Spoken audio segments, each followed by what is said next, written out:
원장님 안녕하세요. 네, 안녕하세요. 오늘 정신과를 선택하는 방법을 알려주신다고 들었는데요. 고려숲 정신과로 오라는 홍보 영상. 그런 건 아니죠?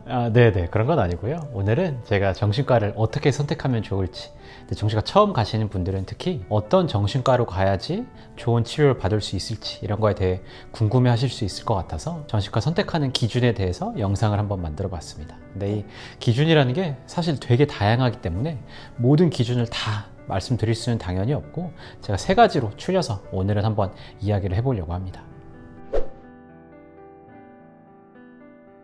첫 번째는 제가 생각하기에 가장 중요한 것 중 하나는 심리적 안정감인데요. 이제 결과적으로 정신과라는 곳 자체가 심리적 안정을 위해서 찾아가는 곳이기 때문에 병원 가서도, 그리고 의사 선생님이랑 얘기할 때도 내가 얼마나 편안하게 느낄 수 있냐가 되게 중요한 요소라고 저는 생각을 해요.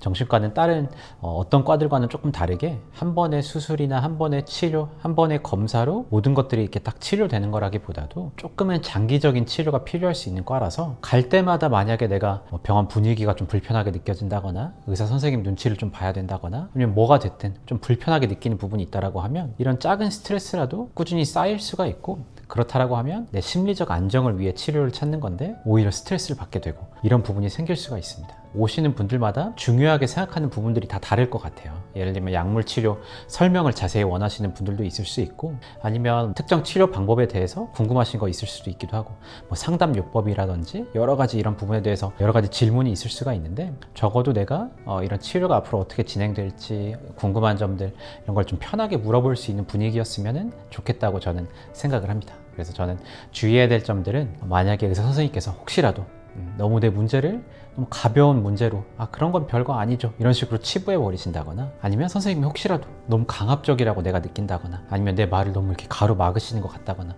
이런 느낌을 받는다라고 하면 이런 것들은 진짜로 좀 스트레스가 될 수도 있기 때문에 이런 부분들은 조금 주의해야 될 점이라고 저는 생각을 합니다. 결국은 면담에서 환자 스스로도 편안함을 느끼고 이런 것들이 중요하겠네요. 네네, 편안함이 저는 기본적으로 깔려 있어야 되지 않을까 생각을 합니다. 두 번째는 내 치료 목적성에 따라서 이곳이 제일 특화된 곳인지 이런 걸 한번 살펴보는 게 중요할 수가 있어요. 그래서 흔히 1차 의원들, 동네 개인 의원들, 동네에서 흔히 볼 수 있는 정신과 의원들은 내가 상담을 한번 받아보고 싶고 내 상태가 어떤지 간단하게 검사를 우선 해보고 앞으로 어떤 치료를 지속할지 우선 1차적으로 보자라고 할 때는 접근성이 좀 더 좋죠. 대학병원보다는 예약도 좀 더 빠를 수 있고 근처에 멀지 않은 곳에서 내가 찾을 수 있고, 이렇기 때문에 이런 상황에서는 1차 의원들이 되게 도움이 될 수가 있고요. 하지만 내가 뭔가 입원이 필요한 것 같다, 이럴 때는 입원 시설이 있는 병원을 찾아가는 것이 내 돈이라든지 시간을 아끼는데 훨씬 유리할 수 있기도 하고, 아니면 내가 복합적인 여러 가지 질환이 섞인 이런 상태이기 때문에 좀 더 자세한 평가가 필요하다, 아니면 정신과 외에도 신경과라든지 뭐 다른 과들 이런 협진이 좀 필요한 상황인 것 같다라고 하면 차라리 대학병원이라든지 이런 곳을 찾아가는 게 좋을 수도 있고, 또 정신과 치료 중에서도 조금 특화적인 치료들, 정신분석적 정신치료, 아니면 특정 질환에 대한 인지행동치료, 아니면 부부치료, 이런 치료들을 특수하게 자세히 다루는 병원들이 또 있기 때문에, 만약에 내가 이런 치료가 지금 당장 필요한 상태라고 하면 1차 의원보다는 이런 치료 가능한 병원으로 찾아서 가는 것이 좀 더 효율적일 수 있습니다. 네, 그럼 마지막 세 번째 기준도 알려주세요.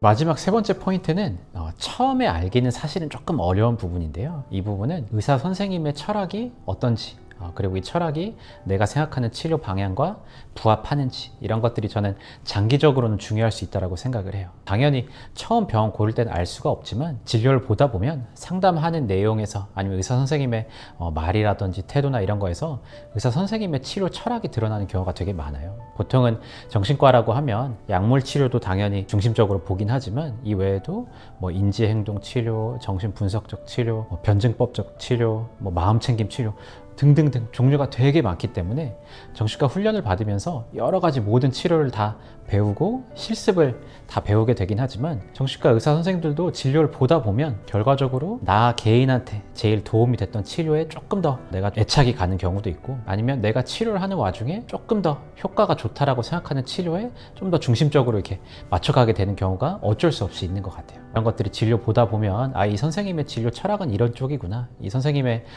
바라보시는 시각 시각은 이런 쪽이구나 이런 걸 내가 느끼게 될 때들이 있을 텐데 이런 것들이 처음에는 알기도 어렵지만 좀 장기적으로 다니다 보면 드러나게 되는 경우가 되게 많고 이런 것들이 결과적으로 내가 지향하는 것과 같은지 살펴보고 만약에 다니면서 내가 뭔가 불편함을 느낀다거나 이런 것들이 있다라고 하면 내가 진료를 오래 받았다고 하더라도 병원을 한번 뭐 바꿔보거나 뭐 다른 선생님의 의견을 한번 참고해 보려고 새로운 병원을 가보거나 이런 것도 저는 좋은 선택이 될 수 있다라고 생각을 합니다. 네, 정신과 의사도 의사마다 스타일이 다르다는 말씀이시군요. 네네, 그렇죠. 그리고 이 스타일이 정신과 의사 선생님들의 성격도 당연히 영향을 주기도 하고 정신과 선생님들의 인생을 돌이켜 봤을 때 이런 이론이 좀 와닿았다라고 하면 그 이론으로 좀 가까이 가시는 경우도 되게 많은 것 같아요. 그래서 이런 것들은 당연히 뭐 내가 직접 물어볼 수 없는 거일 수도 있기도 하고 하지만 진료 보다 보면 드러나게 되는 경우가 되게 많을 수 있거든요. 그렇다라고 하면 나한테 맞는 철학인지 이런 것들이 장기적으로는 조금 중요해질 수도 있습니다.